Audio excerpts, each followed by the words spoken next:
Hello friends, GS study with Sanjeev sir YouTube channel पर आपका हार्दिक अभिनंदन है। आज मौसम कुछ जो है ठंडा है और इस ठंड बिन मौसम बारिश हुई है तो इसी के कारण जो है ठंड बढ़ गई है थोड़ा सा। और इसमें जो है अगर हम लोग अच्छा से पढ़ेंगे तो चीज़ों से और मतलब मौसम का आनंद उठा पाएंगे और चीज़ों को सीख करके। तो आज जो है मध्यकालीन भारत के कुछ इम्पॉर्टेंट क्वेश्चन देखेंगे जो बिहार एसआई एग्ज़ाम में महत्वपूर्ण होने वाली है एग्ज़ाम के लिए। और इसके अलावा बिहार एसएससी और बिहार पुलिस और मतलब जो है SSC central SSC Bihar SSC और बीपीएससी प्रीलिम्स के लिए। तो ईपीएफओ का भी एग्ज़ाम के लिए महत्वपूर्ण होने वाली है। तो आप अगर जीके जीएस का वीडियो को देखेंगे तो आपको स्वतः पता चल जाएगा कि हमारे लिए लाभप्रद है या नहीं है। तो अगर वीडियो अच्छा लगेगा तो लाइक कीजिएगा, सब्सक्राइब कीजिएगा और शेयर कीजिएगा तथा इसी प्रकार का वीडियो देखने के लिए हमारे GS study with Sanjeev sir YouTube channel को सब्सक्राइब कीजिएगा। सिंध पर विजय प्राप्त करने वाले अरब सेना के सेनापति का नाम बताइए। तो ऑप्शन था अल हजाज, कुतुबुद्दीन ऐबक और अलाउद्दीन खिलजी और मोहम्मद बिन कासिम। तो मोहम्मद बिन कासिम था। अगर इसमें थोड़ा सा आप दिमाग लगाएंगे तो चीज़ों को एलिमिनेट भी कर पाएंगे। जैसे कि देखिए, अलाउद्दीन खिलजी जो है खिलजी वंश से संबंधित था और कुतुबुद्दीन ऐबक जो था गुलाम वंश से संबंधित था। और सिंध पर विजय की प्राप्त है तो मोहम्मद बिन कासिम ने किया था। ये आक्रमण जो है भारत पर पहली बार आक्रमण करने वाले अरब मुस्लिम थे, जो कि 712 ईस्वी में मोहम्मद बिन कासिम द्वारा भारत पर आक्रमण किया गया था। और जो अरब का निवासी था तो मोहम्मद बिन कासिम कहाँ का था? अरब का निवासी था, याद रखेंगे। और इस समय सिंध का शासक जो था दाहिर था और जो जिसे मोहम्मद बिन कासिम ने हराया था। तो आप सिंध के बारे में जानें, मोहम्मद बिन कासिम के बारे में जानें। और नेक्स्ट अब क्वेश्चन है, मोहम्मद गजनी ने निम्नलिखित में से किस प्रसिद्ध मंदिर पर धावा बोला था? तो ऑप्शन सुनिएगा, बेलूर और हेलीबीड, सोमनाथ और कोणार्क। तो सोमनाथ मंदिर जो हैं सोमनाथ मंदिर मोहम्मद गजनी द्वारा सोमनाथ के प्रसिद्ध मंदिर 1025 ईस्वी में लूटा गया था, याद रखेंगे। और 1018 में उसने मथुरा नगर पर धावा बोला था। मोहम्मद ने अनेक भव्य मंदिरों को ध्वस्त किया था तथा लूट में अपार संपत्ति प्राप्त की थी। नोट एक बात और दोस्तों, अभी तो पहले हम बिहार एसआई के अकॉर्डिंग थोड़ा चल रहे हैं और उनके तरफ थोड़ा सा झुकाव ज़्यादा है और बनस्पत एग्ज़ाम के उपेक्षा अगर बात करें तो। लेकिन हम जब ये टोटल एमसीक्यू क्वेश्चन जो मेरा कलेक्शन है अगर ख़त्म हो जाएगा तो उसके बाद हम सब्जेक्टिव पढ़ाएंगे, तब तक हमको काफ़ी एक्सपीरियंस भी हो जाएगा। तो उसके लिए हम लोग एक अच्छा से पहले एंशिएंट, उसके बाद फिर मिडिवल, मॉडर्न, वर्ल्ड हिस्ट्री, उसके बाद पॉलिटी और उसके बाद geography, Indian geography, world geography, उसके बाद फिर इकोनॉमिक्स, उसके बाद physics, chemistry, biology, science tech, environments और करेंट अफेयर्स सिलसिलेवार ढंग से देखेंगे। अभी जो हमारा चल रहा है अकॉर्डिंग टू बिहार दरोगा के एग्ज़ाम के पर्पज़ से थोड़ा सा झुकाव उसकी ओर ज़्यादा है। तो अभी हम एमसीक्यू टाइप टोटल क्वेश्चन देखेंगे। इसके तदुपरांत हम जो है करेंट का क्वेश्चन देखेंगे। जब एग्ज़ाम के नज़दीक आएंगे 15 से 20 दिन तो सिर्फ करेंट ही करेंट पढ़ेंगे, जिससे कि बिहार एसआई में निसंदेह यहाँ से रिजल्ट होगा। खास करके हम बार बार कह रहे हैं, जो महिलाएं हैं चाहे किसी भी कैटेगरी से हैं, जनरल से हैं, ईडब्ल्यूएस से हैं या फिर ओबीसी हैं, और उसमें ओबीसी महिला में आप जो है महिला हैं, लड़की हैं, उसका अलग अलग कट ऑफ होता है। तो अकॉर्डिंग टू सबको जो है ना 40 के अंदर ही रिजल्ट हो जाता है। लेकिन आप निसंदेह हमारा वीडियो यहाँ से देखेंगे तो आपको 50 से प्लस आप आराम से इजीली वे में स्कोर कर देंगे। अगर इसके अलावा भी कुछ आप नहीं पढ़ते हैं तो बस हम पर थोड़ा सा आपको विश्वास जताना होगा और धैर्य रखना होगा। तो नेक्स्ट अब देखते हैं दोस्तों, तो तराइन की दूसरी लड़ाई में पृथ्वीराज को किसने पराजित किया था? तो मोहम्मद गौरी ने पराजित किया था। कब किया था? 1192 में किया था। और मोहम्मद गजनी ने निम्नलिखित में से किस प्रसिद्ध युद्ध पर धावा बोला था? तो सोमनाथ मंदिर पर जो है मंदिर पर धावा बोला था। कब बोला था? 1025 ईस्वी में बोला था। और नेक्स्ट जो है तराइन का पहली लड़ाई जो है 1191 में मोहम्मद गौरी और पृथ्वीराज चौहान के बीच हुई थी दोस्तों। और इसी मैदान पर दूसरी लड़ाई इसके बीच 1192 ईस्वी में हुई थी। प्रथम युद्ध में पृथ्वीराज विजय रहे, जबकि द्वितीय युद्ध में मोहम्मद गौरी की विजय हुई। दोस्तों ये जो सारा क्वेश्चन है बहुत अति महत्वपूर्ण क्वेश्चन है। इस क्वेश्चन की प्रकृति को समझिए, क्वेश्चन आपको निसंदेह एग्जाम में मिलेगा। और पृथ्वीराज चौहान को मोहम्मद गौरी ने किस युद्ध में हराया था? तराइन के 1192 द्वितीय युद्ध में हराया था। और किस लड़ाई ने मोहम्मद गौरी के लिए दिल्ली क्षेत्र खोल दिया था? तो तराइन का द्वितीय या दूसरी लड़ाई ने 1192 ईस्वी में लड़े गए तराइन के द्वितीय युद्ध ने मोहम्मद गौरी के लिए दिल्ली क्षेत्र खोल दिया था। दिल्ली जो है यमुना नदी तट पर बसा हुआ है। इस युद्ध में मोहम्मद गौरी ने इस क्षेत्र पर शासन करने वाले पृथ्वीराज चौहान को पराजित कर इस क्षेत्र पर अधिकार कर लिया था। और निम्नलिखित में से किस राजपूत राजा ने मोहम्मद गौरी को पहली बार हराया था? ऑप्शंस हैं पृथ्वीराज तृतीय, बघेल भीम और जयचंद और कुमारपाल। तो निसंदेह इसका आंसर जो है बघेल भीम था। निम्नलिखित में से किस राजपूत ने मोहम्मद गौरी को पहली बार हराया था? तो बघेल भीम ने हराया था। भीम जो था राजपूत पंथ से संबंधित थे, इन्होंने ही सबसे पहले जो था मोहम्मद गौरी को हराया था। मोहम्मद गौरी को पहली बार अहिल्यावार के युद्ध में बघेल शासक भीम द्वितीय ने 1178 में हराया था। तो बघेल जो था भीम द्वितीय था, जो कि राजपूत वंश से था, उन्होंने ही मोहम्मद गौरी को, जो मुस्लिम आक्रमणकारी थे 712 में भारत पर आक्रमण किया था, उसको पहली बार हराया था। याद रखेंगे कब हराया था? 1178 में हराया था दोस्तों, ठीक है। और देखिए कि निम्नलिखित में से किस राजपूत राजा ने मोहम्मद गौरी को पहली बार हराया था? बघेल भीम ने हराया था। और मोहम्मद गौरी को जो है पहली बार जो है मतलब अहिलवाड़ा के बघेल शासक भीम द्वितीय ने 1178 में हराया था। और मुस्लिम आक्रमण पहला जो भारत में था कौन था? 712 में मोहम्मद बिन कासिम था। लेकिन यहाँ पर मोहम्मद गौरी की बात हो रहा है, तो थोड़ा सा कन्फ्यूजन क्रिएट नहीं कीजिएगा आप लोग। तो अब नेक्स्ट देखते हैं, मिलान वाला क्वेश्चन देखते हैं कि निम्नलिखित में से किसका मिलान सही किया गया? तो सुल्तान महमूद जो है सोमनाथ को लूटना सही है, यही, बाकी और गलत था, तो गलत के बारे में हम लोग नहीं जानेंगे। और सुल्तान मोहम्मद गजनी द्वारा सोमनाथ की लूट की गई थी, यही पॉइंट याद रखेंगे दोस्तों। और नेक्स्ट आप देखते हैं, अगर वीडियो अच्छा लग रहा हो तो लाइक कीजिए, सब्सक्राइब कीजिए और शेयर कीजिए, ताकि इसी प्रकार का वीडियो देखने के लिए हमारे GS study with Sanjeev sir YouTube channel से बने रहिए। इलवारी, खिलजी, तुगलक, सैयद लोदी, ये कार्यकाल था, इस टाइप से आया था वंश। और नेक्स्ट देखेंगे, तोमर शासक अनंगपाल को दिल्ली शहर को स्थापित करने का श्रेय दिया जाता है। तो अब कहेगा कि दिल्ली को किसने बसाया था? तो तोमर शासक अनंगपाल, याद रखेंगे, मोस्ट इंपॉर्टेंट क्वेश्चन है। और अफगान, मंगोल, अरब एवं तुर्क में से भारत पर पहली बार आक्रमण करने वाले अरब मुस्लिम थे।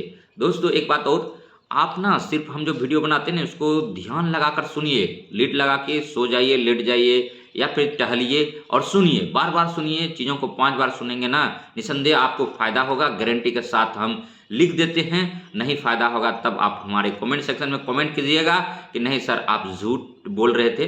देखिए बस ईमानदारी से आप मेहनत करते जाइए हमारे साथ, देखिए रिजल्ट जरूर मिलेगा आपको। खास करके जो महिलाएं हैं उनसे जो है मेरा मतलब कहिए तो एक मतलब सुझाव है उनके लिए कि आप हमारे वीडियो को बार बार देखिए।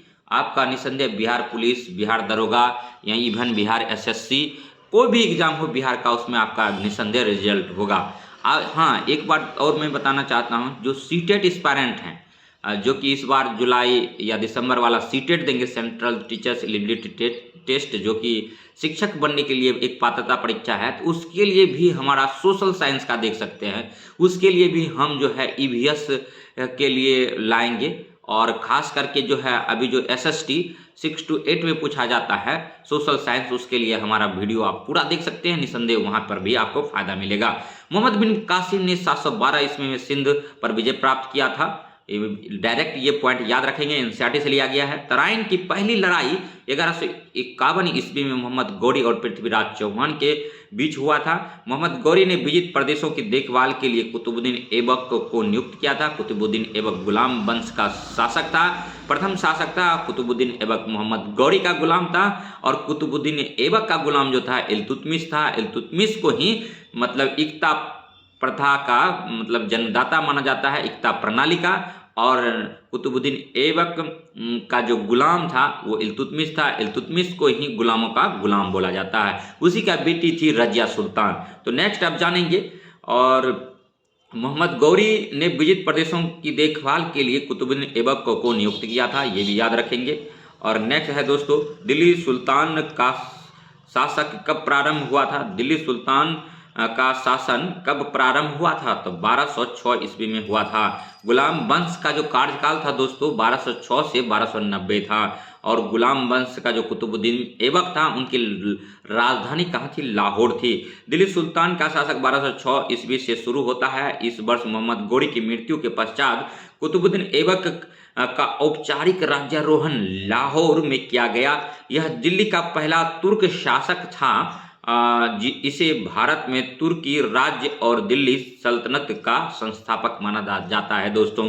और अजमेर में 2.5 दिन का झोपड़ा किसने बनवाया था? तो कुतुबुद्दीन ऐबक ने बनवाया था। और अजमेर में 2.5 दिन का झोपड़ा नामक एक मस्जिद है, याद रखेंगे, कई बार पूछा गया है कि ये जो 2.5 दिन का झोपड़ा है यह क्या है? तो मस्जिद है, कुतुबुद्दीन ऐबक ने बनवाया है। किसने बनवाया है? तो कुतुबुद्दीन ऐबक ने बनवाया है। और यह संस्कृत विद्यालय के स्थान पर बनाया गया था। और कौन सा विद्यालय? संस्कृत विद्यालय, याद रखेंगे। कुतुबुद्दीन ऐबक द्वारा बनाई गई अन्य इमारतें कुतुब उल इस्लाम व कुतुब मीनार हैं। हाँ तो दोस्तों एक बात और कहना चाहते हैं, जो भी व्यक्ति स्वतः अध्ययन करते हैं, सेल्फ स्टडी करते हैं और एनसीईआरटी का गहन अध्ययन करते हैं, तो एनसीईआरटी पढ़ने का भी एक तरीका है।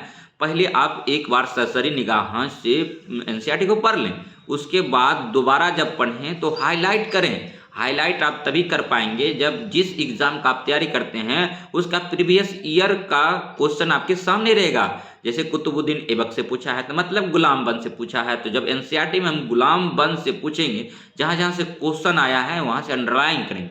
उसके बाद कहां कहां से क्वेश्चन बन सकता है उसको अंडरलाइन करेंगे। तो हम जो एनसीईआरटी पढ़ते हैं वो अंडरलाइन किए हुए हैं, वही चीज हम आपको पढ़ा रहे हैं। और निसंदेह एग्जाम में आपको जो है मतलब कम समय में आपको बहुत अधिक फायदा देखने को मिलेगा। और निम्नलिखित में आप देखेंगे कि जो मेरा है मतलब वंश का कार्यकाल किस टाइप से है वो हम समझाने का कोशिश कर रहे हैं आपको। निम्नलिखित को काल क्रमानुसार रखें। जैसे कि हम लोग जानते हैं जब मतलब हम लोग मतलब मध्यकालीन भारत पढ़ते हैं तो इसमें बेसिकली 2 ही जो है सिलेबस में ज़्यादा है। एक तो दिल्ली सल्तनत है, दूसरा मुगल वंश जो है। अगर इस पर कंट्रोल करते हैं तो समझिए कि आपका मध्यकालीन भारत पूरी तरह से कंट्रोल है, लगभग। तो आप देखिए सबसे पहले जो है ना इलवारी तुर्क आया था 1210 से 1266 ईस्वी तक।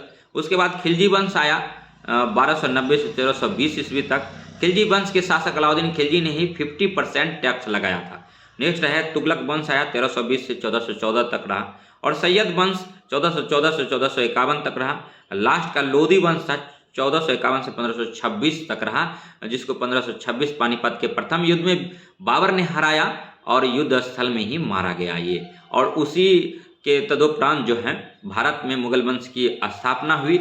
मुगल वंश का शासक जो प्रथम था बाबर था, बाबर का बेटा हुमायूं था, हुमायूं का बेटा अकबर था। और इस तरह से नेक्स्ट आप देखेंगे। नेक्स्ट आप देखते हैं दोस्तों, कुतुब मीनार किस प्रसिद्ध शासक ने पूरा किया था? कुतुब मीनार को किस प्रसिद्ध शासक ने पूरा किया था दोस्तों? तो इल्तुतमिश ने इसको पूरा किया था। कुतुब मीनार की नींव किसने डाला था? कुतुबुद्दीन ऐबक ने डाला था, यहाँ याद रखेंगे।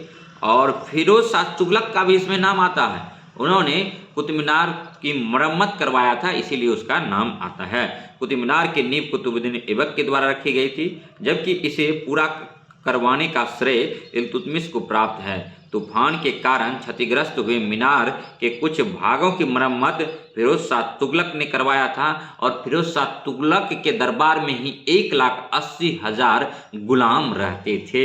और नेक्स्ट आप देखेंगे, दिल्ली के सुल्तान का पद संभालने से पहले बलबन किस सुल्तान का प्रधानमंत्री था? तो नासरुद्दीन का था। नेक्स्ट देखेंगे, दिल्ली के सुल्तान का पद संभालने से पहले बलबन नासरुद्दीन महमूद का प्रधानमंत्री था। नासरुद्दीन ने बलबन को उलुग खां की उपाधि प्रदान की थी।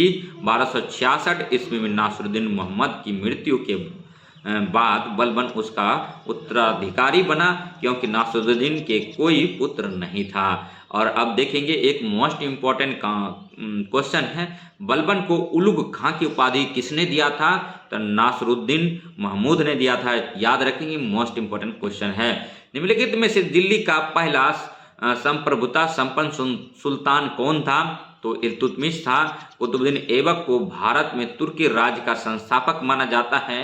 वह दिल्ली का प्रथम तुर्क शासक था। सिंहासन पर बैठने पर उसने सुल्तान की उपाधि नहीं ग्रहण की, बल्कि केवल मलिक और सिपह सालार की उपाधि पदवियों से संतुष्ट अपने आप को रखा। ऐबक ने न अपने नाम का खुतबा पढ़वाया और न ही अपने नाम का सिक्के चलवाए। और बाद में गौरी के उत्तराधिकारी गयासुद्दीन ने उसे सुल्तान स्वीकार किया और ऐबक ने 1206 से 1210 ईस्वी तक लगातार लाहौर से शासन का संचालन किया और लाहौर ही उसकी राजधानी थी। कुतुबुद्दीन का दामाद व उत्तराधिकारी इल्तुतमिश इलवारी तुर्क था। इल्तुतमिश ही दिल्ली सल्तनत का वास्तविक संस्थापक था। इस प्रकार दिल्ली का पहला प्रभुत्ता संपन्न सुल्तान इल्तुतमिश था। याद रखेंगे। अगर आप नोट कर रहे हैं तो नोट भी हमारे क्वेश्चन को स्लो में करके आप कर सकते हैं, और अगर आपको फास्ट चाहिए, आप रिवीजन कर रहे हैं, तो 2x पर भगा के स्पीड के साथ हमारे सारे वीडियो को आप देख सकते हैं। GS study with Sanjeev sir आप लोगों के लिए जीएस और जीके का पढ़ने के लिए एक सुनहरा अवसर लाया है। इसको आप लोग फायदे के रूप में देखिए और निरंतर यहाँ से अध्ययन मनन चिंतन कीजिए। जो भी क्वेश्चन है वो आप हमारे कमेंट सेक्शन में आप कमेंट कीजिए। नेक्स्ट है, दिल्ली सल्तनत का उद्धारक कौन था? तो दिल्ली सल्तनत का जो उद्धारक था इल्तुतमिश था। दिल्ली सल्तनत का उद्धारक इल्तुतमिश को माना जाता है। हालांकि सल्तनत का प्रथम शासक कुतुबुद्दीन ऐबक 1206 से 1210 ईस्वी था। नोट एक बात और कहेंगे, आप लोग सोचते होंगे कि सर बार बार नीचे क्यों देखते हैं, तो दोस्तों हम ये आपको कहना चाह रहे हैं कि हम जो है ना एनसीईआरटी का गहन अध्ययन करते हैं, वहाँ से जो पॉइंट लाते हैं तो उनको एक डायरी में नोट करते जा रहे हैं। उस नोट करके उसके बाद उस पर मेहनत करते हैं। उसके बाद हम चाहते हैं कि जैसे कोई भी टीचर पढ़ा रहा है तो मनुष्य है, कुछ न कुछ उससे गलतियां हो जाती है, मिस्टेक हो जाता है। तो हम चाहते हैं कि कोई भी एरर हमसे बहुत नगण्य हो और आपको जो है इसका एग्ज़ाम में बहुत अच्छा प्रतिफल मिले और आप जो है सही सही एग्ज़ाम में बना के लाएं। नहीं तो ऐसे भी हम पढ़ा सकते हैं, ठीक है, लेकिन वो ऐसा कोई बात नहीं है। लेकिन हम जो है हम चाहते हैं कि कोई गलती नहीं हो और इम्पोर्टेंट आपको जो है मतलब लाइन दिया जाए जो कि एग्जाम में पूछा जाता है। ऐसे अगर हम बोलेंगे, जैसे कोई टॉपिक पर हम बोलेंगे तो हो सकता है कुछ 2-4 पॉइंट जो इम्पोर्टेंट है वो भी मिस कर जाता है। तो इसीलिए हम सारे पॉइंट को समाहित करते हैं और जब एक बार ओवरऑल हम पढ़ाएंगे मतलब एक एक पॉइंट को, तो वो तकरीबन जैसे जीके जीएस का है, हम लोगों ने दृष्टि संस्थान से कोचिंग लिया था तो वहाँ पर जो हम लोग पढ़े थे फाउंडेशन कोर्स में, तो लगभग 22 महीना पूरा सिलेबस जीके जीएस का था, जिसमें कि सर लोग थोड़ा सा अपर स्टैंडर्ड का जीएस पढ़ाते थे, ऐसा नहीं कि बेसिक लेवल से लेकर चलते थे। तो इसीलिए जीएस में टाइम लगता है। हम समझिए ना, आप अगर घर में दूध उबाले होंगे, अगर आपको मलाई खाना है तो आप एक डायरेक्ट है कि आपको हम मलाई के रूप में ये क्वेश्चन दे रहे हैं, आप एग्जाम में यही क्वेश्चन आता है। लेकिन यही चीज़ अगर आप अपने आप से पढ़ेंगे तो ज़िंदगी भर तो आप पढ़े ही हैं। तो 6 क्लास से एनसीईआरटी ला लीजिए सारे सब्जेक्ट का और पढ़िए 12 तक, देखिए कितना टाइम लगेगा। जहाँ पर कि 5 महीना में आप जॉब लेने का सपना देख रहे हैं, 5 साल में भी वो सपना नहीं पूरा होगा, लेकिन ज्ञान हो जाएगा। तो इसीलिए हम चाहते हैं आपको कि आप ज्ञानी बाद में बनना, पहले जॉब ले लो, ठीक है। क्योंकि जीके जीएस का संसार जो है ना बहुत बड़ा है, एज लाइक उसको हम कह सकते हैं कि समुंदर है, ठीक है। तो इसीलिए थोड़ा सा बने रहिए। और देखिए, दिल्ली सल्तनत का वास्तविक संस्थापक इल्तुतमिश था। यहाँ से क्वेश्चन आता है, दिल्ली सल्तनत का वास्तविक संस्थापक कौन था? इल्तुतमिश था। इसका कार्यकाल क्या था? 1211 से 1236 ईस्वी था। क्योंकि दिल्ली सल्तनत की शाही संरचना के प्रमुख अंगों इक्ता प्रणाली इसी ने चलाया था। इक्ता प्रणाली देखिए, और सैन्य व्यवस्था और मुद्रा प्रणाली को सुव्यवस्थित करने का श्रेय इल्तुतमिश को जाता है। तो सैन्य व्यवस्था और मुद्रा प्रणाली को जो है इन्होंने ही श्रेय दिया था। और इसके साथ ही इल्तुतमिश ने ही सर्वप्रथम लाहौर के स्थान पर दिल्ली को अपनी राजधानी बनाया था।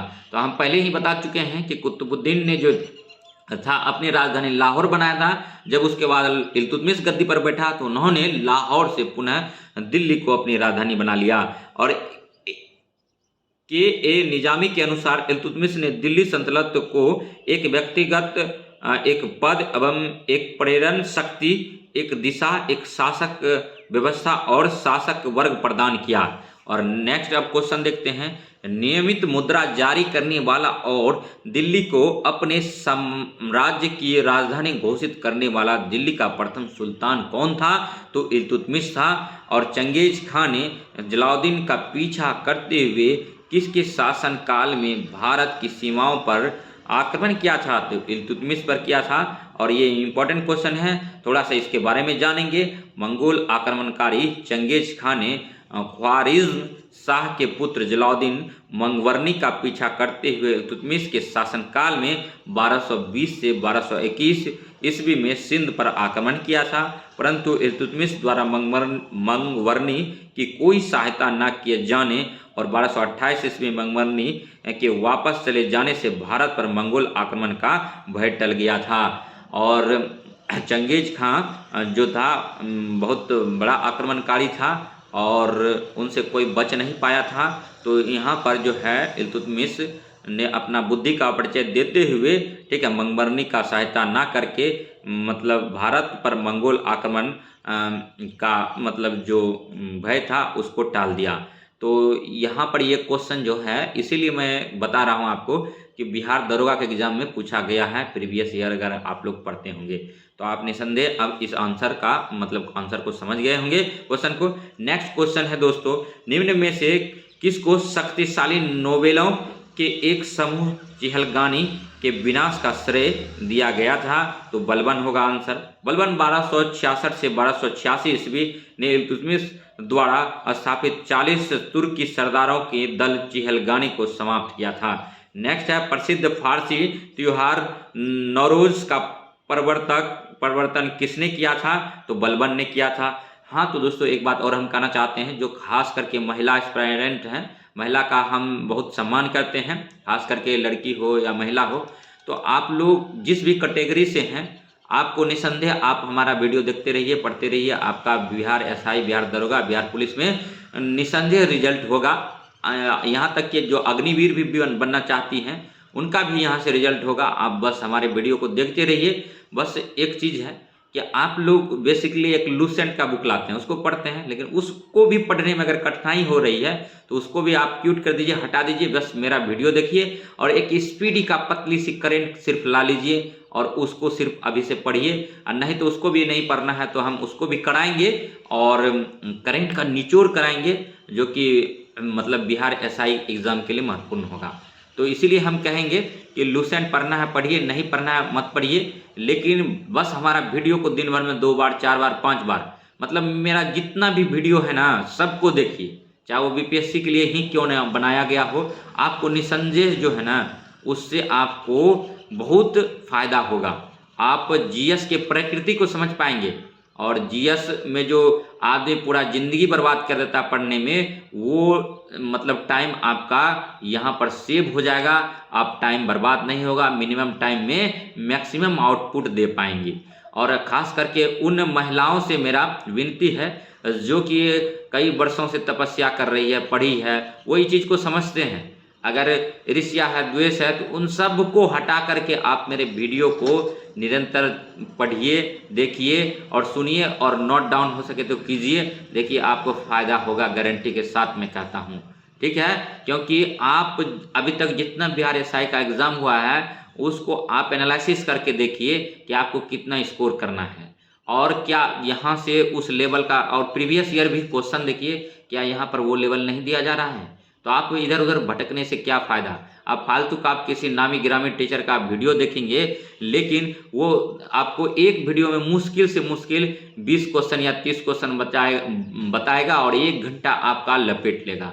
लेकिन चीज़ें वह भी यही करा रहे हैं जो हम करा रहे हैं। कोई जो है आसमान से क्वेश्चन जनरेट करके नहीं लाता है, एनसीईआरटी से ही जनरेट करता है और एनसीईआरटी का हर एक टॉपिक को हम कवर कर रहे हैं। और यूपीएससी जैसा क्वेश्चन यहाँ नहीं पूछ रहा है, लेकिन हम ये भी कहते हैं कि यूपीएससी का भी कुछ क्वेश्चन जो वन लाइनर है, जो कि पिछले कुछ वर्षों में देखा गया है कि बिहार एसआई में डायरेक्ट पूछ लिया जाता है, उनको भी हम कवर करा देंगे। तो अगर वीडियो अच्छा लग रहा हो तो लाइक कीजिए, सब्सक्राइब कीजिए और शेयर कीजिए तथा इसी प्रकार का वीडियो देखने के लिए Sanjeev sir GS study with Sanjeev sir YouTube channel को सब्सक्राइब कीजिए और बेल आइकन को प्रेस कीजिए। प्रसिद्ध फारसी त्योहार नमरोज या नरोज का प्रवर्तन किसने किया था? तो बलबन ने किया था। प्रसिद्ध फारसी त्योहार नरोज का प्रवर्तन बलबन द्वारा किया गया था। बलबन ने अपनी प्रतिष्ठा तथा दरबारी शिष्टाचार बढ़ाने के लिए फारसी परंपराओं को अपनाया, जिसके तहत उसने दरबार में सिजदा और पायबोस की प्रथा प्रारंभ की और अपना संबंध फिरदौसी के शाहनामा में वर्णित अफरासियाब से जोड़ा। तो बलबन ने ही अपने दरबार में क्या क्या लगाया था? तो सिजदा और पायबोस प्रथा। ये कहाँ की प्रथा थी? तो ये फारसी त्योहार था जिन्होंने कि मतलब अपने बलबन ने अपने दरबार में लगाया था। और नेक्स्ट अब क्वेश्चन देखते हैं दोस्तों कि चहलगानी या चहलगनी का फोर्टी के रूप में विख्यात टर्की सामंतों की शक्ति को भंग करने वाला प्रथम दिल्ली सुल्तान कौन था? तो बलबन था। चहलगनी या फोर्टी के रूप में विख्यात तुर्की सामंतों की शक्ति को भंग करने वाला पहला सुल्तान बलबन था। इल्तुतमिश द्वारा स्थापित 40 सामंतों के समूह का इल्तुतमिश की मृत्यु के बाद राजनीति में हस्तक्षेप बढ़ गया था। बलबन भी चहलगनी का एक सदस्य था। और नेक्स्ट क्वेश्चन देखेंगे, निम्नलिखित में से वह अकेली रानी कौन थी जिसने दिल्ली पर शासन किया? तो रजिया सुल्तान थी। रजिया सुल्तान गुलाम वंश की शासिका थी। वह उत्तर भारत की प्रथम मुस्लिम महिला शासिका थी। वह इल्तुतमिश की पुत्री थी। रजिया पर्दा प्रथा त्याग कर पुरुषों की तरह चोगा एवं कुलाह पहनकर राज दरबार में खुले मुंह से जाती थी। इन्होंने 1236 से 1240 ईस्वी तक शासन किया। रजिया सुल्तान किसकी बेटी थी? तो यह इल्तुतमिश की बेटी थी। और नेक्स्ट है, वे दो वंशज कौन थे जिन्होंने खिलजी शासकों से तत्काल पहले और बाद में शासन किया था? तो गुलाम तथा तुगलक वंश था। और खिलजी शासकों का कार्यकाल 1290 से 1320 तक रहा था। से पहले गुलाम वंश यानी खिलजी वंश से पहले कौन था? तो गुलाम वंश था। और इसका कार्यकाल क्या था? 1206 से 1290 ईस्वी तक था। तथा खिलजी शासक के बाद तुगलक वंश आया था। 1320 से 1412 ईस्वी तक शासन उनका रहा था। और दिल्ली के खिलजी सुल्तान थे। तो दिल्ली के खिलजी सुल्तान थे, दिल्ली वंश जो था उसमें जो खिलजी सुल्तान थे, ऑप्शंस हैं मंगोल, अफगान, तुर्क, एक जाट कबीला। तो आंसर है तुर्क है। खिलजी मूलतः तुर्क थे। अपने अफगानिस्तान में दीर्घकाल तक रहने के कारण उन्हें उस देश की आदतें और रीति रिवाजों को अपना लिया था। उनमें से कुछ मोहम्मद गौरी और मोहम्मद गजनबी के सैनिकों के रूप में भारत आए। और मध्य एशिया और अफगानिस्तान में मंगोलों की उथल पुथल के फलस्वरूप इस जाति के अनेक लोग शरणार्थी के रूप में भारत आए। जातीय दृष्टि से खिलजी जो था एक तुर्क था, याद रखेंगे। नेक्स्ट क्वेश्चन है दोस्तों, स्वयं को दूसरा सिकंदर यानी सिकंदर ईशानी कहने वाला सुल्तान था। तो अलाउद्दीन खिलजी था। इन्होंने ही अपने शासनकाल में 50% टैक्स लगाया था। और नेक्स्ट जो है इनके बारे में जानते हैं। अलाउद्दीन खिलजी स्वयं को दूसरा सिकंदर यानी सिकंदर ईशानी कहता था। यह खिलजी वंश का सबसे योग्य शासक था और इसने यामीन उल खिलाफत नासिरी उल मोमिनीन की उपाधि ग्रहण की थी। और नेक्स्ट जो है सल्तनत वंश की विशालतम अस्थायी सेना जिसका भुगतान सीधा राज्य द्वारा किया जाता था बनाई थी, तो अलाउद्दीन खिलजी ने अस्थायी सेना बनाई थी। अलाउद्दीन खिलजी ने अपने शासनकाल में सेना को नगद वेतन दिया था, यानी कैश में वेतन देने की प्रथा प्रारंभ की थी। अस्थायी सेना रखने की शुरुआत की थी। उसने घोड़ा दागने एवं सैनिकों का हुलिया लिखने की प्रथा की शुरुआत की थी। तो अलाउद्दीन खिलजी से इतना क्वेश्चन पूछा जाता है, इसको बार बार देखिए। मलिक काफूर जनरल था, तो अलाउद्दीन खिलजी का जो है मलिक काफूर मतलब जनरल था, सेनापति था। मलिक काफूर अलाउद्दीन खिलजी का सेनापति था। इसका वास्तविक नाम चंद्रराम था और 1000 दिनार में खरीदे जाने के कारण इसे 1000 दिनारी भी कहा जाता था। मलिक काफूर जो था एक हिजरा था और इसको गुजरात अभियान के दौरान अलाउद्दीन खिलजी ने खरीदा था 1000 दिनार में, इसीलिए इसको 1000 दिनारी भी कहा जाता था। और मदुरई तक सफलतापूर्वक बढ़ने वाला दिल्ली का जनरल कौन था? तो मलिक काफूर था। मदुरई पांड्य राज्य की राजधानी थी। 1311 ईस्वी में दिल्ली के सुल्तान अलाउद्दीन खिलजी के सेनापति जनरल के रूप में मलिक काफूर ने यहाँ आक्रमण किया और यहाँ का शासक वीर पांड्य राजधानी छोड़कर भाग गया। मदुरई तक पहुँचने वाला मलिक काफूर दिल्ली का प्रथम जनरल था। इसने देवगिरी, वारंगल, काकतीय तथा मदुरा आदि राज्यों को विजित किया। नेक्स्ट जो है दक्षिण विजय करने का मिशन अलाउद्दीन खिलजी ने किसे सौंपा? तो मलिक काफूर को सौंपा था और बाजार विनियमन प्रणाली आरंभ की गई थी। तो अलाउद्दीन खिलजी के द्वारा किया गया था।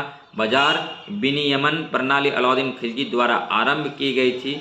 अलाउद्दीन के बाजार नियंत्रण की पूरी व्यवस्था का संचालन दीवान ए रियासत नामक अधिकारी करता था। नेक्स्ट है क्वेश्चन, वह सुल्तान कौन था जिसने खलीफा के अधिकार को मानने से इनकार कर दिया था? तो वह था अलाउद्दीन खिलजी। अलाउद्दीन खिलजी ने खलीफा के अधिकारों को मानने से इनकार कर दिया था, जबकि कुतुबुद्दीन मुबारक खिलजी ने स्वयं को खलीफा घोषित किया था। अलाउद्दीन खिलजी के बचपन का नाम अली गुरशाब था और निम्नलिखित में से किसे भारत का तोता कहा जाता है? मोस्ट इंपॉर्टेंट क्वेश्चन है, आंसर कीजिएगा। ऑप्शन है हुसैन शाह, अमीर खुसरो और बारबक्शाह और नानक। फिर से क्वेश्चन कर रहे हैं, भारत का तोता किसे कहा जाता है? हुसैन शाह को, अमीर खुसरो को, बारबक्शाह को और नानक को। तो दोस्तों अमीर खुसरो को भारत का तोता कहा जाता है और अमीर खुसरो के तूतीय हिंद अथवा भारत का तोता कहा जाता है। निम्नलिखित क्वेश्चन, अब नेक्स्ट क्वेश्चन है, निम्नलिखित में से बलबन से लेकर गयासुद्दीन तुगलक तक सभी सुल्तानों के संरक्षण का किसने उपभोग किया? बदायूं, जियाउद्दीन वर्नी, अमीर खुसरो और इब्न बतूता। तो इसका आंसर जो होगा दोस्तों ये होगा अमीर खुसरो। अमीर खुसरो ने दिल्ली सल्तनत के शासन बलबन से लेकर गयासुद्दीन तुगलक तक सभी सुल्तानों का संरक्षण प्राप्त किया था और 1253 ईस्वी में उत्तर प्रदेश के पटियाला कस्बे में जन्मे अमीर खुसरो का मूल नाम अबुल हसन याद रखेंगे, अबुल हसन अमीर खुसरो था। और नेक्स्ट अब क्वेश्चन देखेंगे, किस कारण से मोहम्मद बिन तुगलक असफल व्यक्ति था? तो मोहम्मद बिन तुगलक वह जो व्यवहारिक राजनेता नहीं था। अब इनके बारे में थोड़ा सा डिटेल में जानेंगे कि मोहम्मद बिन तुगलक को असफल व्यक्ति मानने का सर्वप्रथम कारण यह है कि वह व्यवहारिक राजनेता नहीं था। वस्तुतः वह राजधानी परिवर्तन, प्रतीक मुद्रा आदि तात्कालिक रूप से अव्यवहारिक अनेक राजनीतिक प्रयोग के कारण ही असफल शासक सिद्ध हुआ।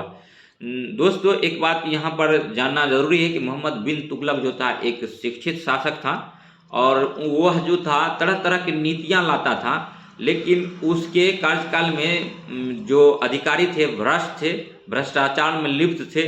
तो जो भी कानून लाते थे धरातल पर वो टिक नहीं पाता था और जिसका कि उल्टा रिएक्शन होता था, इसीलिए उसको इतिहासकार, बहुत से इतिहासकार का मानना है कि वह असफल था। लेकिन आप इसको डिटेल में समझेंगे तो आप समझ पाएंगे कि एक्चुअली में वह बहुत परिवर्तन चाहता था, ठीक है, लेकिन उसका परिवर्तन अच्छा था, उसका सोच अच्छा था, लेकिन वह सोच जो है धरातल पर उतार नहीं सका, तो इसीलिए वह असफल कहलाया। और इसके अलावा हम कुछ नहीं कहेंगे। आप लोग नेक्स्ट अगर एनसीईआरटी पढ़ेंगे तो समझ जाएंगे कि मोहम्मद बिन तुगलक क्या थे। वर्तमान दौलताबाद, जहां मोहम्मद बिन तुगलक ने दिल्ली से राजधानी को स्थानांतरित किया था, किसके समीप स्थित था? तो औरंगाबाद के समीप स्थित था। दौलताबाद अहमदनगर जिले में स्थित है, महाराष्ट्र का एक नगर है। इसका प्राचीन नाम देवगिरी है। इसके समीप का जिला औरंगाबाद है और औरंगाबाद में ही बीबी का मकबरा है। औरंगजेब ने अपनी बीबी का मकबरा बनाया है। और नेक्स्ट क्वेश्चन देखेंगे, ब्राह्मणों पर जजिया लगाने वाला दिल्ली सुल्तान कौन था? ब्राह्मणों पर भी जजिया लगाने वाला दिल्ली सुल्तान कौन था? तो फिरोज शाह तुगलक था। ब्राह्मणों पर भी जजिया लगाने वाला दिल्ली का सुल्तान फिरोज तुगलक था। उसने हिंदुओं को जिम्मी, इस्लाम स्वीकार न करने वाला कहा। उल्लेखनीय है कि भारतीय उपमहाद्वीप में सर्वप्रथम जजिया का प्रतिरोपित करने का श्रेय मोहम्मद गोरी को है। नेक्स्ट क्वेश्चन है, भारत में चमड़े की प्रतीक मुद्रा किसने प्रारंभ की थी? तो मोहम्मद बिन तुगलक ने किया था। और भारत में चमड़े की प्रतीक मुद्रा मोहम्मद बिन तुगलक ने प्रारंभ की थी। और मनियरों का राजकुमार किसे कहा जाता है? तो मोहम्मद बिन तुगलक को कहा जाता है। मोहम्मद बिन तुगलक को मनियरों का राजकुमार कहा जाता है। कुतुब मीनार को जैसे हम आज उसे देखते हैं, अंततः पुनः निर्माण किया गया था तो फिरोज शाह तुगलक के द्वारा किया गया था। और कुतुब मीनार को जैसा आज हम देखते हैं, इस रूप में अंततः उसका पुनर्निर्माण फिरोज शाह तुगलक द्वारा कराया गया था। और किस देश के सुल्तानों ने सबसे अधिक समय तक शासन किया था? तुगलक वंश ने किया था। और दास वंश जो है 1206 से 1290 तक था। खिलजी वंश 1290 से 1320 ईस्वी तक था। तुगलक वंश 1320 से 1414 ईस्वी तक था। और लोधी वंश 1451 से 1526 तक था। नीचे दिए गए दिल्ली के सुल्तानों के वंशों को कालानुक्रम में व्यवस्थित कीजिए। खिलजी, तुगलक, सैयद, गुलाम।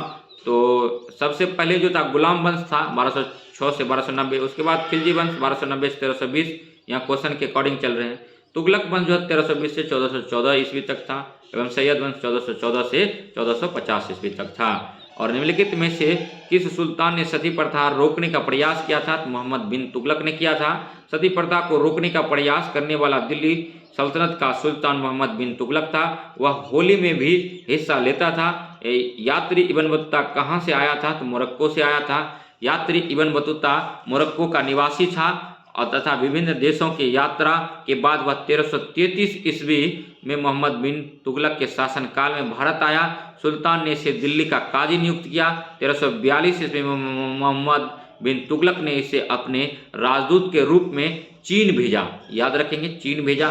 स्वदेश लौटने पर इसने रहेला नामक ग्रंथ में अपने यात्रा स्मरण का संकलन किया। यहाँ से बिहार एसआई क्वेश्चन पूछा था, बिहार दरोगा के एग्जाम में, बार बार पढ़ेंगे इस चीज को। इब्न बतूता किसके शासनकाल में भारत आया था? तो मोहम्मद बिन तुगलक के काल में आया था। लोधी वंश का संस्थापक कौन था? बहलोल लोधी था। लोधी वंश का संस्थापक बहलोल लोधी 1451 से 1489 था। उसने सैयद वंश के अंतिम शासक अलाउद्दीन आलम शाह 1445 से 1450 को उपदस्थ कर दिल्ली का सिंहासन प्राप्त किया था। दिल्ली सल्तनत का राज्यकाल कब समाप्त हुआ था? तो 1526 ईस्वी में हुआ था। तराइन के द्वितीय युद्ध के पश्चात मोहम्मद गौरी ने कुतुबुद्दीन ऐबक को भारतीय साम्राज्य का गवर्नर नियुक्त किया था।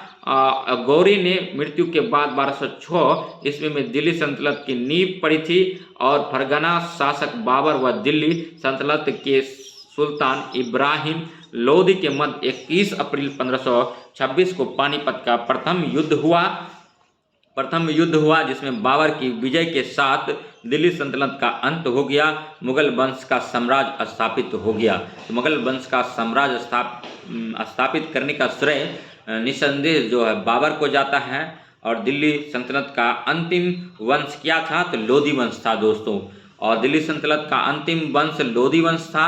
इस वंश का संस्थापक बहलोल लोधी था और अंतिम शासक इब्राहिम लोधी था, जो कि पानीपत के प्रथम युद्ध में मारा गया था। और नेक्स्ट आप देखेंगे दोस्तों मैचिंग वाला क्वेश्चन, तुगलकाबाद का किला जो है गयासुद्दीन तुगलक ने बनवाया था। लाल किला दिल्ली में जो है वो शाहजहां ने बनवाया था। हौज खास जो है फिरोज शाह तुगलक ने बनवाया था। हौज खास का निर्माण जो किया था फिरोज शाह तुगलक ने किया था। द सिटी ऑफ सीरी अलाउद्दीन खिलजी ने किया था। और कुछ इंपॉर्टेंट तथ्य जानते हैं जो परीक्षा के लिए उपयोगी होता है। कुतुबुद्दीन उल इस्लाम मस्जिद दिल्ली का निर्माण कुतुबुद्दीन ऐबक द्वारा किया गया था। और दिल्ली के सुल्तान कुतुबुद्दीन ऐबक की मृत्यु पोलो खेलते हुए हुई थी, याद रखेंगे, लाहौर में, और लाहौर ही उनकी राजधानी थी। और उत्तरी भारत की प्रथम मुस्लिम महिला शासक रजिया सुल्तान थी। और दिल्ली के सुल्तान फिरोज तुगलक ने एक रोजगार विभाग, एक दान विभाग और एक परोपकारी चिकित्सालय की स्थापना की थी। इसको शॉर्ट में FST बोलते हैं, फिरोज शाह तुगलक ने किया था।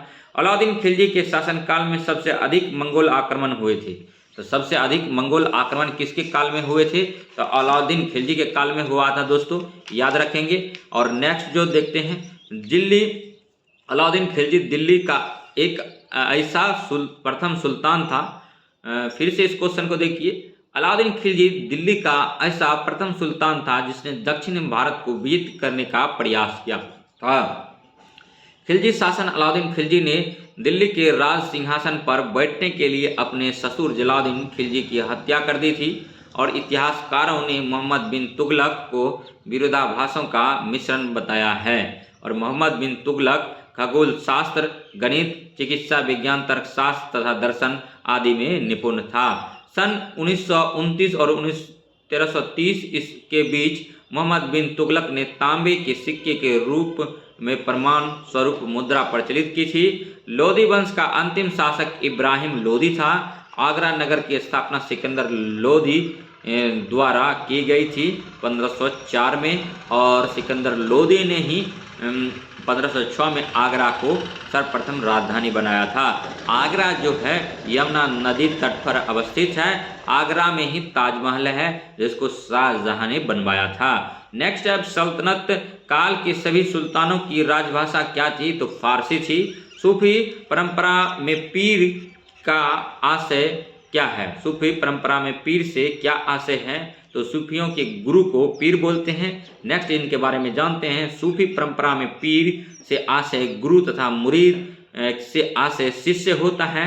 गुरु अथवा पीर एवं उसके शिष्यों अथवा मुरीदों के बीच का संबंध सूफी पंथ का एक महत्वपूर्ण भाग था। और नेक्स्ट देखेंगे, सूफी आंदोलन मूलतः कहाँ से प्रारंभ हुआ? तो फारस पर्शिया से हुआ। 10वीं शताब्दी के बाद परंपरागत रूढ़िवादी प्रवृत्तियों पर अंकुश लगाने के लिए इस्लाम धर्म का रहस्यवादी आंदोलन सूफी आंदोलन के नाम से प्रसिद्ध है।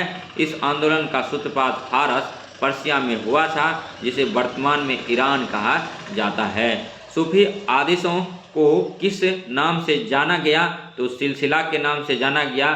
सूफी आदेशों को सिलसिला नाम से जाना गया।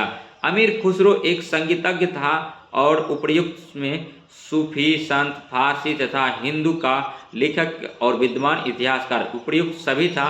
अमीर खुसरो एक संगीतज्ञ था, सूफी संत था, फारसी तथा हिंदी का लेखक और विद्वान था और इतिहासकार था। अमीर खुसरो सूफी संत, फारसी तथा हिंदी लेखक और विद्वान के अलावा इतिहासकार भी था। उपर्युक्त सभी कथन जो है सत्य है दोस्तों। और भक्ति एवं सूफी आंदोलन के संतों का योगदान था।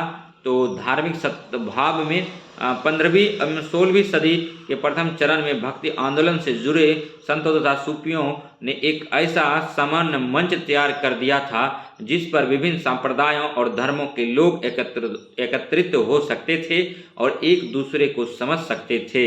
और इस प्रकार भक्ति एवं सूफी आंदोलन के संतों ने धार्मिक सद्भाव की पृष्ठभूमि तैयार की। नेक्स्ट आप देखेंगे और देखते हैं, सुमिलित करते हैं कि शंकर देव एक शरण धर्म से इसका संबंध है। जगजीवन जो है सतनामी से प्रथा से है और लालगिन या लालबेग अलखनामी प्रथा से है। और गोविंद प्रभु का संबंध जो है महानुभावपन से है। अलखनामी भी पंथ है और संतनामी भी पंथ है। और नेक्स्ट अब देखते हैं सिख निजामुद्दीन औलिया चिश्तिया संप्रदाय से जुड़े हुए हैं। बहाउद्दीन जकारिया जो है सुहरावर्दी से है और मियाँ मीर कादरी संप्रदाय से है। और अमर अहमद सरहिंदी जो है नक्शबंदी सिलसिला से है। नेक्स्ट क्वेश्चन है अल्वार संतों का आविर्भाव निम्नलिखित में से किस आधुनिक राज्य में हुआ था? तो तमिलनाडु में हुआ था। पूर्व मध्यकाल में दक्षिण भारत के तमिल क्षेत्र तमिलनाडु में भक्ति की दो संत धाराएं अल्वार वैष्णव संत एवं नैनवार शैव संत का विकास हुआ था। नेक्स्ट है भक्ति प्रचारक शंकरदेव ने निम्न प्रादेशिक भाषाओं में किसका उपयोग करके उसे लोकप्रिय बनाया था? तो असमिया को बनाया था दोस्तों। और नेक्स्ट देखेंगे शंकरदेव असम के महान धार्मिक सुधारक थे। इनका संदेश विश्व या अनेक अवतार कृष्ण के प्रति पूर्ण भक्ति पर केंद्रित था। इन्होंने असमिया भाषा का प्रयोग बहुतायत में कर उसे लोकप्रिय बनाया था। नेक्स्ट क्वेश्चन है शिवाजी के समसामयिक मराठा संत का नाम था? तो संत तुकाराम नाम था। शिवाजी के समसामयिक मराठा संत तुकाराम एवं समर्थ गुरु रामदास थे। रामदास छत्रपति शिवाजी के गुरु थे। रामदास क्या थे? छत्रपति शिवाजी के गुरु थे। और एनालेक्टस पवित्र ग्रंथ है। तो एनालेक्टस कन्फ्यूशियन धर्म का पवित्र ग्रंथ है। और अब कुछ वन लाइन फॉर्म में जानेंगे जो एग्जाम के पर्पज से अति महत्वपूर्ण है। भारत में चिश्ती सिलसिले को सिख मोहिउद्दीन चिश्ती ने संस्थापित किया था।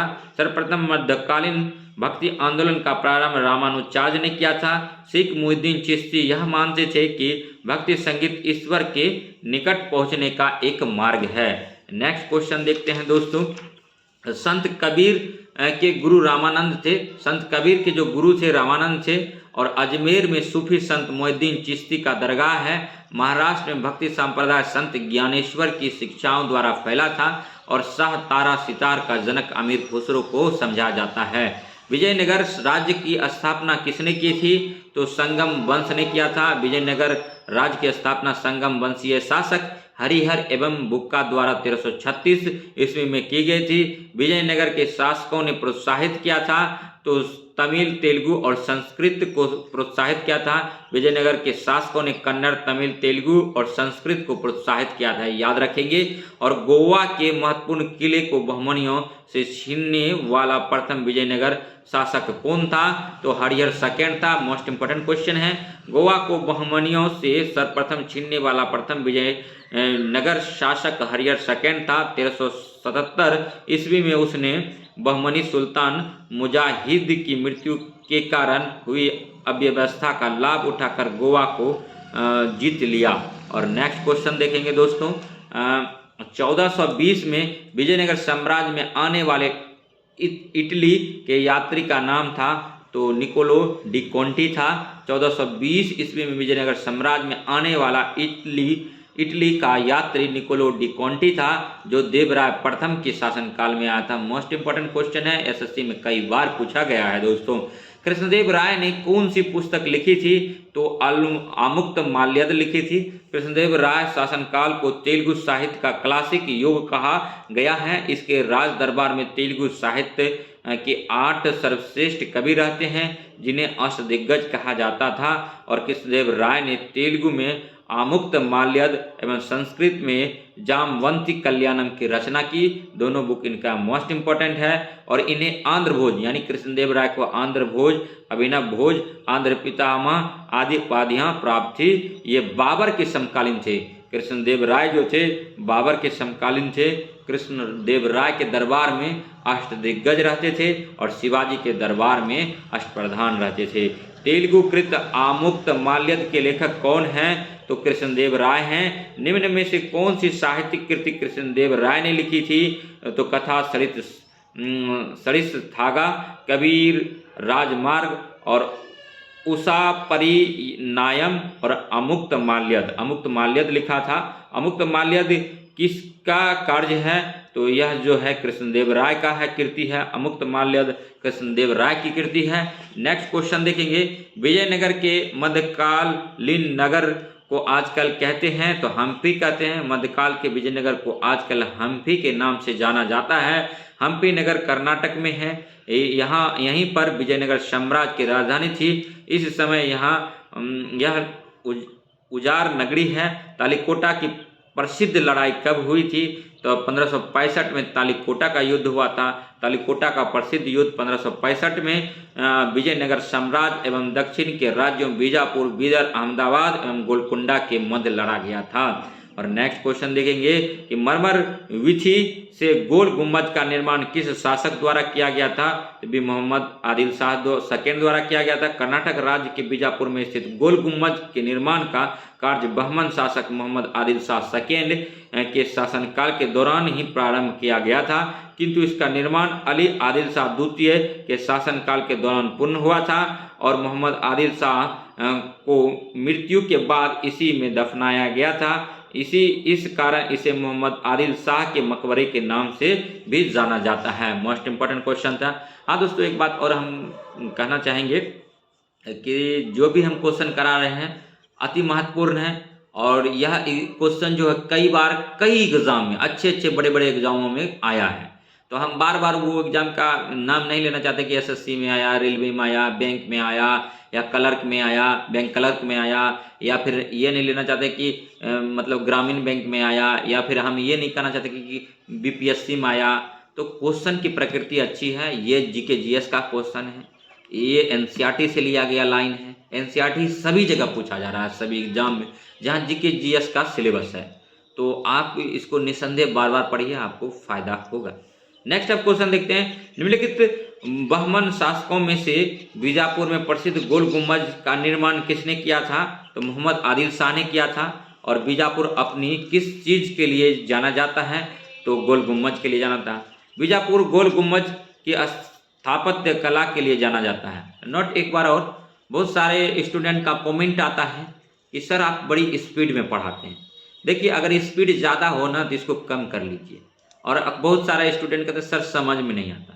देखिए, जब एक बार में ना कुछ नहीं होगा, अपने से पढ़ेंगे तो और भी कुछ समझ में नहीं। तो इसीलिए एक वीडियो को 2 बार 3 बार देखिए और स्लो करके देखिए। अगर मतलब दोबारा तेबारा देख रहे हैं तो थोड़ा स्पीड करके देखिए। यहाँ क्वेश्चन जो है ना, क्वेश्चन को जब फिल करेंगे तभी समझ में आएगा। आपका क्वेश्चन फिल तभी होगा जब क्वेश्चन को डिटेल में जानेंगे। तो इसीलिए हम डिटेल में कुछ क्वेश्चन का बताते जा रहे हैं, ठीक है। तो क्वेश्चन को जो है 2 बार 4 बार वीडियो को देखिए, क्वेश्चन निसंदेह समझ में आएगा। अगर उसके बाद भी समझ में नहीं आता तब कमेंट कीजिए। हाँ, एक बात और हम कहना चाहेंगे कि कौन सा मतलब छात्र जो है कहाँ से जुड़े हैं, कौन सा कलीग मेरा कहाँ से जुड़े हैं और कौन सा मित्र हैं पुराने जो कि जुड़े हैं और हमारे वीडियो को वॉच कर रहे हैं। तो जगह और नाम जरूर कमेंट करें, हमको अच्छा लगेगा। और वीडियो आपको कैसा लग रहा है, ठीक है, वीडियो हम बनाएं या ना बनाएं, इस पे भी कमेंट कीजिए। अगर आप लोग बोलेंगे कि सर वीडियो नहीं बनाओ तो मैं निसंदेह नहीं बनाऊंगा, हमको और भी काम है। पुराने देखते हैं, निम्नलिखित में से किस राजवंश ने बीजापुर में स्वतंत्र शासक की स्थापना की थी? तो आदिल शाह ने किया था। आदिल शाही, यूसुफ आदिल शाही ने 1489 ईस्वी में बीजापुर में आदिल शाही राजवंश की स्थापना की थी। और निम्नलिखित में से उस शासक का नाम क्या है जिसने विजय स्तंभ का निर्माण कराया था? तो राणा कुंभा था। राणा कुंभा ने अपने पिता मोकल के हत्यारे मतलब राजा कुंभा ने अपने पिता मोकल के हत्यारे महपा पनवार को, जिसने भागकर मालवा में शरण ली थी, को वहां के शासक मोहम्मद खिलजी से समर्पित करने की मांग की। मोहम्मद खिलजी द्वारा हत्यारे को समर्पित करने से इनकार करने पर राणा कुंभा ने युद्ध की घोषणा कर दी और मोहम्मद खिलजी को पराजित करके युद्ध बंदी के रूप में चित्तौड़ ले आया। इस विजय की स्मृति में कुंभा ने चित्तौड़ में कीर्ति स्तंभ या विजय स्तंभ का निर्माण कराया। इसे हिंदू देवशास्त्र का चित्रित कोष भी कहते हैं। इस स्तंभ की गणना भारत में सबसे आश्चर्यजनक मीनारों में की जाती है। इसका कुछ अंश लाल पत्थर और कुछ संगमरमर का बना है। अनेक हिंदू देवी देवताओं के चित्र इसकी शोभा बढ़ाते हैं और इन चित्रों के नीचे लेख उत्कीर्ण हैं। तो अब नेक्स्ट क्वेश्चन देखेंगे दोस्तों कि चित्तौड़ कि कीर्ति स्तंभ किसने बनवाया था? तो हम लोग पहले ही पढ़ लिए कि राणा कुंभा ने इसे बनाया था। निम्नलिखित में से किसने बीदर में मदरसे का निर्माण कराया था? तो मोहम्मद गवा ने बीदर में मदरसे का निर्माण कराया था। दोस्तों, बीदर में मदरसे का निर्माण मोहम्मद गवा ने कराया था। मोहम्मद गवा मोहम्मद III के शासनकाल में ख्वाजा जहाँ की उपाधि धारण कर प्रधानमंत्री बना था। मोहम्मद गवा ने बीदर में एक महाविद्यालय की स्थापना की थी। मोहम्मद गवा के पत्रों का संग्रह रोजत उल इंसा के नाम से जाना जाता है। और बहमनी राज्य का संस्थापक कौन था? तो अलाउद्दीन बहमन शाह जफर खां था। बहमनी राज्य की स्थापना 1347 ईस्वी में मोहम्मद बिन तुगलक के शासनकाल में हसन गंगू अलाउद्दीन बहमन शाह ने की थी तथा गुलबर्गा को अपनी राजधानी बनाया तथा उसका नाम बदलकर अहसनाबाद कर दिया। इन्होंने बहमनी साम्राज्य को 4 प्रांतों गुलबर्गा, दौलताबाद, बरार एवं बीदर में बांटा था। रूसी यात्री निकितीन बहमनी राज्य ताजुद्दीन फिरोज के शासनकाल में भारत आया था। बहमनी राज्यों का अंतिम शासक कलीमुल्लाह था। और सुविख्यात कोहिनूर हीरा किस खान से निकाला गया था? तो गोलकुंडा के खान से निकाला गया था। सुविख्यात कोहिनूर हीरा गोलकुंडा के खान से निकाला गया था। नेक्स्ट दोस्तों, कुछ परीक्षा उपयोगी फैक्ट हम प्रस्तुत कर रहे हैं, इनको भी देखें और या सुने। और कृष्णदेव राय विजयनगर साम्राज्य का प्रथम शासक था जिसे पुर्तगालियों के साथ संधि की थी। तो कृष्णदेव राय का संबंध जो है विजयनगर से है, याद रखेंगे। विजयनगर की राज्य की जो राजधानी थी हम्पी थी। और विजयनगर साम्राज्य तुंगभद्रा नदी तट पर है। तो क्वेश्चन पूछा जाता है कि विजयनगर साम्राज्य की स्थापना हरिहर और बुक्का ने जो किया था, 2 भाई थे एक्चुअली में, और अपने पिता संगम के नाम पर संगम वंश की स्थापना वहाँ पर किया था।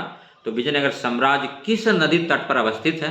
तो निसंदेह तुंगभद्रा नदी इसका आंसर होगा। कृष्णदेव राय मुगल शासक बाबर के समकालीन था। कृष्णदेव राय जो था बाबर के समकालीन था। बाबर ने अपनी बाबरनामा, जो उनकी खुद की आत्मकथा है, तुर्की भाषा में लिखा गया है, तो उनमें बाबर का मतलब इसका कृष्णदेव राय का जिक्र किया था बाबरनामा में। और नेक्स्ट क्वेश्चन देखेंगे, विजयनगर के गौरव के भग्नावशेष और इसकी वास्तु शैली के इतिहास महत्व का स्थान अब हम्पी में देखा जा सकता है। हम्पी तिरुवनमेले, चिदम्बरम, श्रीरंग, तिरुपति आदि में मंदिरों के समान की ओर बने हुए राय गोपुरम का निर्माता कृष्णदेव राय था। कृष्णदेव राय ने पुर्तगालियों के साथ मैत्रीपूर्ण संबंध रखे थे। और नेक्स्ट देखेंगे, बीजापुर में स्थित गोल गुंबज का निर्माण मोहम्मद आदिल शाह ने किया था, जो विश्व का सबसे बड़ा गुंबज है, जो अपनी मरसरावड़ी गैलरी के लिए प्रसिद्ध है। बहमनी राजाओं की राजधानी गुलबर्गा थी। होयसल की राजधानी का नाम द्वार समुद्र था। और प्रसिद्ध मुस्लिम शासिका चांद बीबी बीजापुर एवं अहमदनगर दोनों राज्यों से संबंधित थी, लेकिन वह बीजापुर के ज़्यादा निकट थी। वह अहमदनगर के राजकुमारी और बीजापुर की रानी थी। अगर वीडियो अच्छा लगा होगा तो लाइक कीजिए, सब्सक्राइब कीजिए और शेयर कीजिए तथा इसी प्रकार का वीडियो देखने के लिए हमारे GS study with Sanjeev sir YouTube channel से बने रहिए। नेक्स्ट जो है दोस्तों, नेक्स्ट मुगल काल है। और 1 3 4 5 पेज मुगल काल का नोट्स देंगे। मुगल काल वैसे बहुत बड़ा है, लेकिन हम जो भी क्वेश्चन मुगल काल से संबंधित बने हैं और पूरे भारत में जो भी एग्ज़ाम होता है जहाँ पर GS पूछा जाता है, तो उनकी लगभग प्रवृत्ति को देख करके, उनके प्रीवियस ईयर को क्वेश्चन को देखकर ध्यान में रखकर ये 5 पेज का नोट्स बनाया गया है, जिसमें कि NCERT का हेल्प लिया गया है और महेश बनवाल की बुक आती है उनका भी लिया गया। दृष्टि की क्विक बुक सीरीज आता है, उनको भी ध्यान में रखा गया है। और तो ये मुगल काल का जो है 5 पेज का नोट्स है, ये लगभग 1 घंटा में इसको भी क्लियर करेंगे। अगर ये वीडियो अच्छा लगा हो तो लाइक कीजिए, सब्सक्राइब कीजिए और शेयर कीजिए। और नेक्स्ट मुगल काल के वीडियो देखने के लिए GS study with Sanjeev sir YouTube channel के बेल आइकन को प्रेस कीजिए और कमेंट कीजिए कि ये वीडियो आपको कैसा लगा। तब तक के लिए धन्यवाद। जय हिंद, जय भारत।